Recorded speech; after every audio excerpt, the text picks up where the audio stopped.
Welcome to your Africa Diaspora News, where we cover all global news affecting the African diaspora and people of African descent. Brazil. Brazil's Bolsonaro was accused of crimes against humanity at ICC for his record on the Amazon. Deforestation of the Brazilian Amazon has surged since Brazil's President Bolsonaro took office, and the losses amount to a crime against humanity as climate change strengthens, an environmental non-profit charged on Tuesday. Austria-based All Rise filed a complaint to the International Criminal Court, accusing the far-right leader of facilitating and accelerating Amazon losses with policies that encourage deforestation, land grabbing, and illegal mining. Bolsonaro is fueling the mass destruction of the Amazon with his eyes wide open and in full knowledge of the consequences, said the group's founder Johannes Wiesmann in a statement. Bolsonaro's office did not reply to a request for comment. The filing is just the latest in a series of charges made against Bolsonaro at the ICC since he took power in 2019. Though it is a first to link Amazon destruction to climate change and expected health impacts as a result of warming, All Rise said. Haiti. Over 56,000 Haiti migrants have trekked through the Darien Gap this year. More than 56,000 Haiti migrants have trekked through the perilous Darien Gap jungle to Panama from Colombia this year, hoping to reach the United States, Canada, or Mexico. That's according to reports from the International Organization for Migration. The Darien Gap is a geographic region between the North and Southern American continents within Central America, consisting of a large watershed forest and mountains in the northern portion of Colombia's Choco department and Panama's Darien province. The figure for the first 9 months triples the previous record of 30,000 on the same route during all of 2016. Between January and September 2021, many of the 56,600 Haiti migrants were accompanied by children born during their journey. Migrants also arrived from Cuba, around 12,800 Cubans, as well as 1,500 Venezuelans, and dozens of countries in Africa. The news comes as Guatemala police said yesterday that they rescued 126 mainly Haiti migrants from an abandoned shipping container on the side of the road. Brazil. Facebook to act on illegal sale of Amazon rainforest.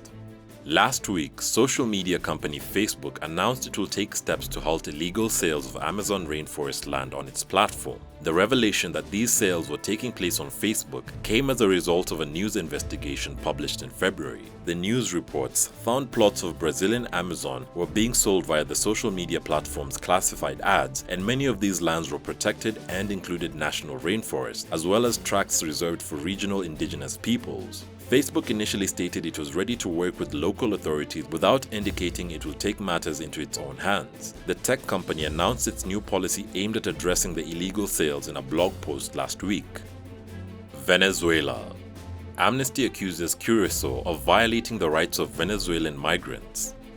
Amnesty International on Monday accused Curacao and Dutch authorities of violating the rights of Venezuelan migrants, saying families are being separated and held under inhumane conditions. The organization also accused authorities of denying migrants their right to seek asylum and of holding them under automatic detention. An estimated 5.7 million Venezuelans have fled their country to escape hyperinflation, food shortages, and some of the lowest wages in the Western Hemisphere. Amnesty said some 17,000 of them were estimated to live in the nearby Dutch Caribbean island of Curacao under irregular migratory status. Amnesty accused the government of Curacao of deporting children without their parents, pressuring migrants to sign deportation forms, and limiting access to legal assistance. The group also said authorities were holding migrants in overcrowded prisons where they faced alleged physical and verbal abuse as well as sensory deprivation. Africa and Barbados. Afremix Bank and Government of Barbados enter milestone understanding for Africa diaspora trade ties. African Export-Import Bank and the Government of Barbados signed a Memorandum of Understanding to expand trade and investment links between Africa and the Caribbean island states. Under the MOU, the two parties will explore opportunities for joint investment and trade finance aimed at expanding economic ties between Africa and Barbados. The agreement will also facilitate knowledge sharing between Afremix Bank and the Government of Barbados, providing businesses and investors on either side of the Atlantic with higher quality information with which to pursue trade and investment opportunities. This knowledge sharing will include collaborative use of electronic platforms for customer due diligence, payments and trade exchange, payments, trade exchange, trade information, and regulatory details. Afreximbank Bank will also consider putting in place a financial facility in the amount of $250 million to support trade and investment exchange. The agreement is set to increase the flow of goods and services while enhancing connectivity between African nations and Barbados. The two parties will actively promote coordinated development and trade finance from both public and private sectors. Cuba. Cuban activists say a pro-democracy march will go ahead despite the government's disapproval.